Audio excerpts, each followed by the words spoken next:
Good morning students. आज के class में हम लोग मिनरल्स के बारे में पढ़ेंगे। चैप्टर 4 में रॉक्स एंड मिनरल्स के बारे में पढ़ना है, जिसमें हमने रॉक्स के बारे में पहले आप लोगों को वॉल्यूम 1 में बता चुके हैं। आप मिनरल्स के बारे में विशेष जानकारी हासिल करनी है। मिनरल्स क्या है,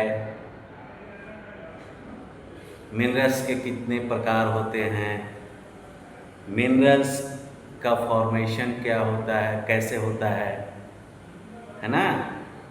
और इसके अलावे मिनरल्स के क्या क्या यूजेज हैं, है ना, उपयोग क्या हैं, और जो रिन्यूएबल सोर्सेज ऑफ एनर्जी हैं उनका उपयोग हम लोग सही तरीके से कैसे करते हैं। ठीक है, तो इस चैप्टर में मिनरल्स के बारे में जानकारी लेने से पहले हम लोग जो टॉपिक्स रॉक्स हमने पढ़ाया है उसमें कुछ प्रश्न हैं, है ना। Name the following quick check है जिसमें कि नेम द फॉलोइंग दिया हुआ है, तो उसको हम लोग देख लेते हैं। जैसे यहाँ पर क्विक चेक, क्विक चेक, ठीक है। या पेज नंबर 13, पेज नंबर 13। पहला क्वेश्चन है इसमें कि the type of rock formed by the cooling and solidification of lava। तो इसका आंसर हो जाएगा इग्नियस। पहले का आंसर हो जाएगा igneous.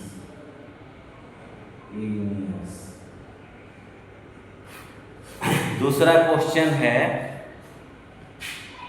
The type of rock that is form from broken pieces of rocks. तो इसका आंसर हो जाएगा सेडिमेंट।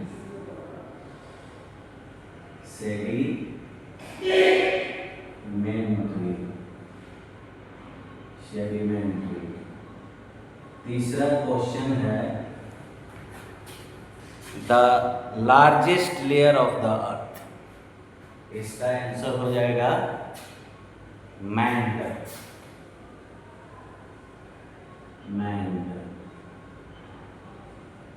और चौथा क्वेश्चन है the outer most layer of the earth. तो हम सभी जानते हैं कि outer most layer of the earth क्या होता है, क्रस्ट। इसका आंसर हो जाएगा क्रस्ट। चलिए, अब ये क्विक चेक का आंसर हो गया, जिसको आप लोग नोट कर लेंगे, है ना। अब आगे हम लोग मिनरल्स के बारे में पढ़ते हैं। तो मिनरल्स होता क्या है, जैसे हमने एक डिफिनेशन लिखा है, all rocks are made up of naturally occurring substances known as minerals. सभी चट्टानें, है ना, प्रकृति द्वारा उत्पन्न पदार्थ से बनती है, जिसको हम लोग मिनरल के रूप में जानते हैं। यह नेचर के द्वारा, है ना, इनर कोर में और आउटर कोर में फॉर्म होता है। यानी कोर में यह फॉर्म होता है नेचर के द्वारा। चलिए, अब देखिए, इसके बाद में हम लोगों को ये जानना है कि मिनरल्स कितने टाइप्स के होते हैं, यानी कितने प्रकार के। तो there are 2 types of minerals. Minerals 2 प्रकार के होते हैं। पहला मेटालिक और दूसरा नॉन मेटालिक, है ना। दो तरह के मिनरल्स हो गए, मेटालिक और नॉन मेटालिक। अब मेटालिक मिनरल्स हम लोग किसको कहते हैं, देखिए, मेटल्स दैट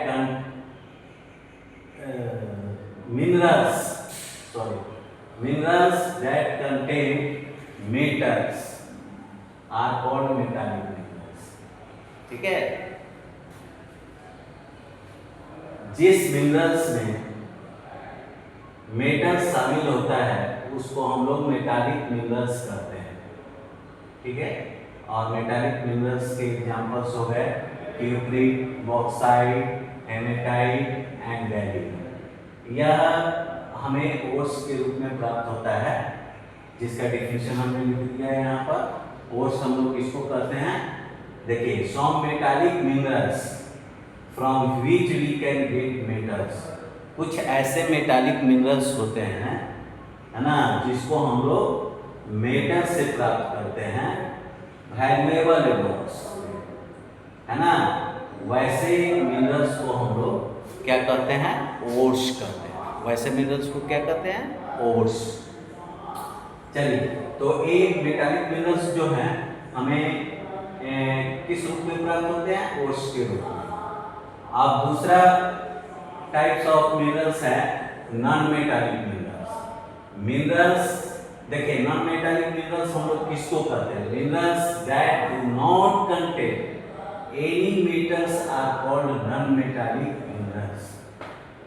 चलिए, वैसे मिनरल्स जिसके अंदर किसी भी प्रकार के मेटल्स शामिल नहीं होते हैं उसको हम लोग नॉन मेटालिक मिनरल्स कहते हैं। जैसे क्वार्ट्ज हो गया, जिप्सम हो गए, टॉल्क हो गया, कोल हो गए एंड पेट्रोलियम हो गया। ठीक है, तो ये सारे नॉन मेटालिक मिनरल्स हैं। अब आगे हम लोग जानते हैं फॉसिल फ्यूल्स के बारे में। तो फॉसिल फ्यूल्स क्या होता है, जैसे देखिए, resources that are formed from the remains of plants and animals that lived millions of years ago are called fossil fuels। वैसे संसाधन, है ना, जो प्लांट्स और एनिमल्स के रिमेन्स से बनते हैं, है ना, लाखों वर्षों में, है ना, उसको हम लोग क्या कहते हैं, फॉसिल फ्यूल्स कहते हैं। फॉसिल फ्यूल्स मेनली कौन कौन से हैं, कोल एंड पेट्रोल, या डेड प्लांट्स और एनिमल्स के रिमेन्स से बनते हैं, इसलिए इन्हें हम फॉसिल फ्यूल्स कहते हैं।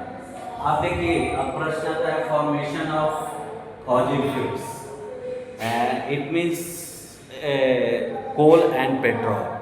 तो कोल का फॉर्मेशन कैसे होता है, देखिए, लैंड पर जो भी फॉरेस्ट एरिया होता है, बहुत पहले से जो भी फॉरेस्ट एरिया है, वहाँ प्लांट्स और एनिमल्स, फॉरेस्ट एरिया में जो प्लांट्स और एनिमल्स होते हैं, जब वो डेड हो जाते हैं, है ना, तो वह क्या होते हैं, मिट्टी में मिल जाते हैं। यानी डेड होकर के वो उसका रिमेन्स जो होता है वह मिट्टी में मिल जाता है, और मिल करके धीरे धीरे क्या होता है कि परत बाई परत, जैसे जैसे नेचर में डेड प्लांट्स और एनिमल्स डेड होते हैं, वह सॉइल के साथ मिक्सअप होकर के डिके हो जाते हैं, है ना। और इस प्रकार वह क्या होता है कि धीरे धीरे स्क्वीज्ड होते जाता है। स्क्वीज्ड होते होते, है ना, लाखों वर्षों के बाद जो है वह कोल में फॉर्म हो जाता है ना, कोल के रूप में, जिसे हम माइंस के द्वारा उसे निकालते हैं। अब दूसरा फॉसिल फ्यूल्स है, दूसरा टाइप्स ऑफ फॉसिल फ्यूल्स है पेट्रोलियम।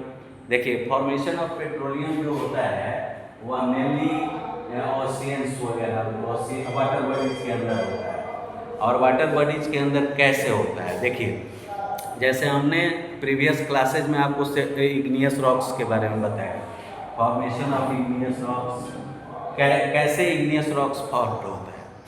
तो इग्नियस रॉक्स जो फॉर्म होता है वह वोल्केनिक इरप्शंस के कारण होता है ना, वोल्केनिक इरप्शंस के कारण होता है। जब भी वोल्केनिक इरप्शंस होते हैं तो जो लावा, जो मेटल्स होते हैं, मिनरल्स मैग्मा के रूप में जो मिनरल्स आते हैं अर्थ सरफेस पर, अर्थ क्रस्ट पर, है ना, वह क्या होता है कि कुछ पीरियड ऑफ टाइम के बाद, है ना, जैसे जैसे वह लावा के रूप में आता है और सरफेस पर, क्रस्ट पर, और जैसे जैसे वह क्या होता है कि ठंडा होता है, वह जमा हो जाता थी कूल होकर के क्या होता है इग्नियस रॉक्स के रूप में फॉर्म हो जाता है। तो वह इग्नियस रॉक्स जो है क्या होता है कि हीट एंड प्रेशर के कारण, एटमॉस्फेरिक हीट एंड प्रेशर्स के कारण क्या होता है कि वो उसके अंदर ब्रेकनेस आता है ना, ब्रेकनेस आता है। धीरे धीरे वह इग्नियस रॉक टूट करके छोटे छोटे पेबल्स वगैरह में कन्वर्ट हो जाते हैं, छोटे छोटे स्टोन्स के पेबल्स के रूप में, और वह पेबल्स क्या होता है वाटर के द्वारा बह करके, है ना, फ्लो करके वाटर बॉडीज़ के अंदर चले जाते हैं, जो जा करके वाटर बॉडीज़ के बॉटम में जमा हो जाते हैं, स्टैग्नेट। अब क्या होता है कि इसके अलावा वाटर बॉडीज़ के अंदर जो भी एक्वेटिक एनिमल्स एंड प्लांट्स होते हैं, वह उसका जो रिमेन्स होता है वह भी जा करके उसके ऊपर स्क्वीज्ड हो जाता है। इस तरह से क्या होता है कि वह स्क्वीज्ड होते होते हीट एंड प्रेशर के कारण वह सेडिमेंट्री रॉक्स में कन्वर्ट हो जाता है। ठीक है, सेडिमेंट्री रॉक्स में कन्वर्ट हो जाता है, और लाखों वर्षों के बाद जब वह क्या होता है, जो स्क्वीज्ड सेडिमेंट्स होता है वाटर बॉडीज के अंदर, है ना, वह कोल में परिवर्तित हो वो पेट्रोलियम पदार्थ में परिवर्तित हो जाता है।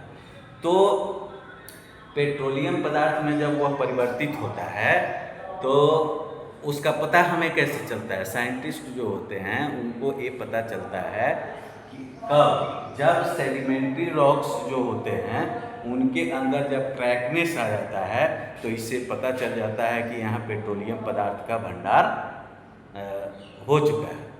तब जा कर के उसे क्या किया जाता है, एक्सट्रैक्ट किया जाता है, निकाला जाता है ना, पेट्रोलियम पदार्थ को, और उसको क्या किया जाता है, एपरेटस के द्वारा, है ना, अलग अलग पेट्रोलियम पदार्थ को अलग अलग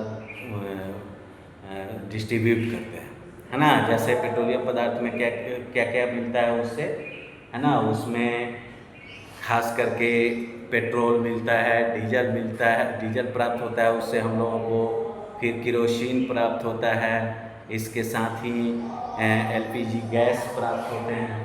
तो ये सारे चीज़ें पेट्रोलियम पदार्थ से प्राप्त होता है ना। तो ये हो गया फॉर्मेशन ऑफ फॉसिल फ्यूल्स, यानी कोल एंड पेट्रोलियम कैसे फॉर्म होता है। अब हम लोग आगे चलेंगे, देखेंगे यूजेज ऑफ मिनरल्स, मिनरल्स के क्या क्या उपयोग होते हैं। ठीक है, तो सबसे पहले हम लोग देखते हैं यहाँ पर कि minerals such as gypsum and calcite are used to make cement and concrete. जैसे कुछ मिनरल्स हैं, जिप्सम, कैल्साइट, है ना, इसका उपयोग किस चीज को बनाने में किया जाता है, सीमेंट और कंक्रीट। कंक्रीट मतलब छोटे मोटे पत्थर, पेबल्स की तरह, है ना। These are used to construct roads, building, etc. है ना, इनका उपयोग, है ना, रोड्स, बिल्डिंग्स बनाने में किया जाता है। अब दूसरा टॉपिक है कि minerals such as bauxite are rich in metals like aluminium.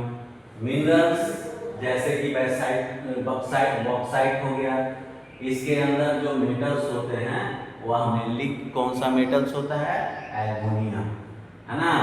These are used for making, इसका उपयोग क्या होता है एल्युमिनियम का, यूटेंसिल्स बनाने में, वायर्स बनाने में, मशीन पार्ट्स बनाने में, है ना, इन सारे चीजों में एल्युमिनियम का यूज होता है। अब कह रहा है metals such as gold and silver are used for making jewellery. इसके अलावा मेटल्स जो हैं जैसे कि गोल्ड हो गया, सिल्वर हो गया, इनका उपयोग ज्वेलरी को बनाने में किया जाता है, जो ज्वेलरी का यूज पहनने वगैरह में किया जाता है फैशन के रूप में। चलिए तीसरा यूज है कि minerals such as diamonds and ruby. अब डायमंड्स और रूबी मिनरल्स को लेते हैं, are found in the form of crystals. यह क्राइस्टल्स के, डायमंड्स और रूबी मिनरल्स जो है वो क्राइस्टल के रूप में पाया जाता है। दे अपीयर शाइनी, है ना, यह क्या होता है, शाइनी दिखता है यानी चमकीला दिखता है। And are used as gemstone, और इसका उपयोग जेम स्टोन के रूप में किया जाता है फॉर मेकिंग ज्वेलरी, ज्वेलरी बनाने के रूप में, है ना, ज्वेलरी बनाने के लिए जेम स्टोन के रूप में इसका उपयोग किया जाता है। अब नेक्स्ट यूजेज हम देखते हैं, इसमें कह रहा है कि देखिए क्या होता है कि मिनरल्स को ऑर्नामेंट्स या अपने नीड की चीज़ों के अलावा, नीड की चीज़ बनाने में इसका उपयोग तो हम लोग करते ही हैं, जो हम लोग दैनिक जीवन में यूज करते हैं उन सारी चीज़ों को बनाने में होता है। इसके अलावा हमारे बॉडी को भी कुछ इसेंशियल न्यूट्रिएंट्स होते हैं जिसको ज़रूरत होती है ना, स्वस्थ बॉडी को स्वस्थ रहने के लिए उसकी ज़रूरत होती है। तो कुछ ऐसे मिनरल्स हैं, है ना, जिनकी ज़रूरत हमारे बॉडी को अपने आप को स्वस्थ रखने में होती है। वह मिनरल कौन है, जैसे देखिए यहाँ पर दे रहा है many food items contains minerals, बहुत सारे फूड आइटम्स जिसके अंदर मिनरल्स होते हैं, जैसे मिल्क कंटेन्स कैल्शियम, है ना, मिल्क के अंदर कैल्शियम की मात्रा ज़्यादा होती है। एंड स्पिनच कंटेन आइटम, और स्पिनच में आयरन की मात्रा ज़्यादा होती है। तो मिनरल्स में बहुत सारे मिनरल्स आते हैं, जैसे कैल्शियम हो गया, फास्फोरस हो गया, नहीं आयरन हो गया, ठीक है। तो ये सारे मिनरल्स हमें क्या होता है, भोजन से प्राप्त होता है, जिसमें मेनली मिल्क से कैल्शियम और स्पिनच से आयरन प्राप्त होता है। These are needed for the healthy functioning of our body. इसकी ज़रूरत हमारे शरीर को शरीर के सही तरीके से कार्य करने में होता है। अगर इनमें से किसी भी प्रकार के मिनरल्स की मात्रा अगर हमारे बॉडी के अंदर कम पड़ जाती है तो उससे रिलेटेड डिजीज हो जाता है, जिसके बारे में हमने फूड ऑफ कंपोनेंट्स में न्यूट्रिएंट्स के बारे में और मिनरल्स के बारे में जब हम लोग पढ़ते हैं न्यूट्रिएंट्स के बारे में, तो उसमें इसकी चर्चा की गई है कि हाँ किस मिनरल्स की कमी से किस प्रकार की बीमारी होती है, जैसे आयोडीन की कमी से कोलेस्ट्रॉल होता है ना। तो इस तरह से आप देखिए आगे अगला टॉपिक है कि minerals such as sulphates and nitrates are added to the soil. कुछ ऐसे मिनरल्स हैं जैसे कि सल्फेट हो गया, नाइट्रेट्स हो गया, इनको सॉइल के अंदर, सॉइल में मिक्स किया जाता है एज ए फर्टिलाइजर के रूप में, यानी खाद के रूप में, ठीक है। तो they are important for plant growth and development, है ना, यह प्लांट के ग्रोथ के लिए जरूरी होता है, उन प्लांट पौधे के विकास के लिए ये जरूरी होता है ना। इसके बाद में अगला टॉपिक है coal is used as a fuel for cooking. आप देखिए फॉसिल फ्यूल्स में हमने पढ़ा है, अभी जस्ट पहले हमने बताया आप लोगों को कि जो फॉसिल फ्यूल्स होते हैं वह मेनली कोल एंड पेट्रोल होते हैं। तो कोल का उपयोग जो होता है वह फ्यूल के रूप में किया जाता है कुकिंग में, है ना, खाना बनाने के लिए, इलेक्ट्रिसिटी प्रोड्यूस करने के लिए, हीटिंग और बिल्डिंग्स एक्सेट्रा, इन सारी चीज़ों के लिए कोल का यूज किया जाता है।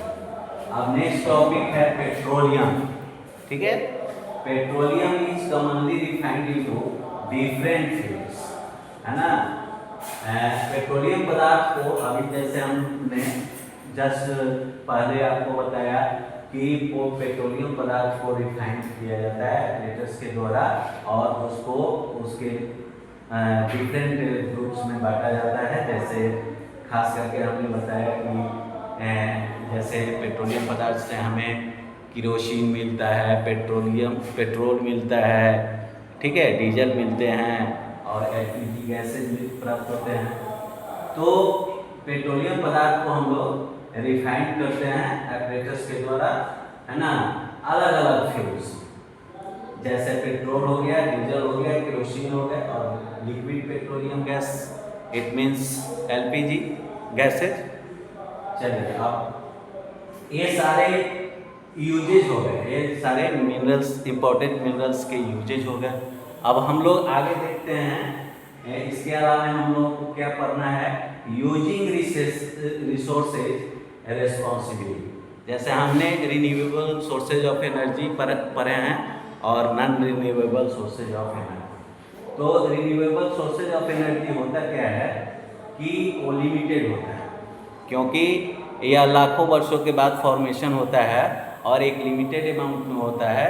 जब हम इसका कंजम्पशन ज़्यादा करते हैं तो उसके कारण प्रॉब्लम क्या क्रिएट होगा कि ज़्यादा कंजम्पशन करने के बाद उसका स्कार्सिटी हो जाएगा, जिसके कारण हमें बहुत सारी परेशानियों को फेस करना होगा। इसलिए हम इन चीज़ों को वेस्ट नहीं करते हैं, इनका सही तरीके से यूज करते हैं। इसके बाद में जो इनके जगह पर हम non renewable sources of energy का यूज करते हैं, जैसे विंड से जो एनर्जी क्रिएट होता है ना, वाटर से जो एनर्जी क्रिएट होता है, या सनलाइट के द्वारा, सनलाइट से जो हमें एनर्जी प्राप्त होता है, उन सारी चीज़ों का यूज करते हैं। अब इसमें टॉपिक है जैसे डू नॉट वेस्ट एनर्जी, है ना। The renewable sources of energy जो होते हैं उनको हम वेस्ट नहीं करते हैं, उसका सही उपयोग करते हैं। जैसे मान लीजिए कि अगर जो भी चीज़ें हमारी ज़रूरत की है उसको ज़रूरत के हिसाब से ही यूज करते हैं। जैसे पानी, क्या बोलते हैं, जैसे इलेक्ट्रिसिटी हो गया, है ना। तो इलेक्ट्रिसिटी से जो बल्ब जलते हैं, अगर उनका उपयोग नहीं होता है तो उसे हम क्या करते हैं, स्विच ऑफ कर देते हैं, ठीक है। और जो पेट्रोल वगैरह डीजल से जो भी गाड़ियाँ चलने वाली होती है ना, उनके जगह पर हम लोग क्या करते हैं, बाइसिकल वगैरह का यूज करते हैं, है ना, ताकि कम खपत हो सके, पेट्रोल का कम खपत हो सके और उसको हम सेव कर सकें। तो इस प्रकार हम लोग एनर्जी को वेस्ट होने से बचा सकते हैं, रिन्यूएबल सोर्सेज ऑफ एनर्जी। चलिए, use wind water and the sun as resources. दूसरा टॉपिक कह रहा है कि जैसे रिन्यूएबल सोर्सेज ऑफ एनर्जी की जगह पर हम non renewable sources of energy, है ना, विंड, वाटर और सन को सन से क्रिएट होने वाले एनर्जी का उपयोग खास करके हम लोग करते हैं। इस प्रकार यह चैप्टर आपका कंप्लीट हो गया। अब हम लोग इस चैप्टर में जो क्विक चेक दिया हुआ है उसको देख लेते हैं एक बार, जिसका आंसर हमने लिख दिया है ना। पहला क्वेश्चन जो है क्विक चेक में, यह आपका पेज नंबर 42, यहाँ पर आप लिख लीजिएगा पेज नंबर 42, पेज नंबर 42। तो इसमें पहला क्वेश्चन ये है कि कोल एंड पेट्रोलियम आर फ्यूल्स। तो कोल एंड पेट्रोलियम किसके अंदर आता है, फॉसिल फ्यूल्स के अंदर, तो इसका आंसर फॉसिल हो जाएगा। दूसरा क्वेश्चन है मिल्क कंटेन्स द मिनरल्स। तो मिल्क में मोस्टली कौन सा मिनरल्स पाया जाता है, कैल्शियम, तो कैल्शियम हो जाएगा इसका आंसर। तीसरा क्वेश्चन है diamond is a mineral that is used as, diamond एक ऐसा मिनरल है जिसका यूज हम लोग जेम स्टोन के रूप में करते हैं, एज ए ज्वेलरी, है ना, ज्वेलरी के रूप में। और the metal we get from bauxite ore is, ठीक है। और अगला क्वेश्चन है वह मेटल जो बॉक्साइट ओर से बनता है, यानी वह मिनरल्स क्या हो जाएगा, एल्यूमिनियम। तो इस प्रकार आपका क्विक चेक कंप्लीट हो गया और यह चैप्टर भी कंप्लीट हो गया। फिर इसके आगे हम लोग एक्सरसाइजेज में मिलेंगे अगले क्लासेज में, ठीक है।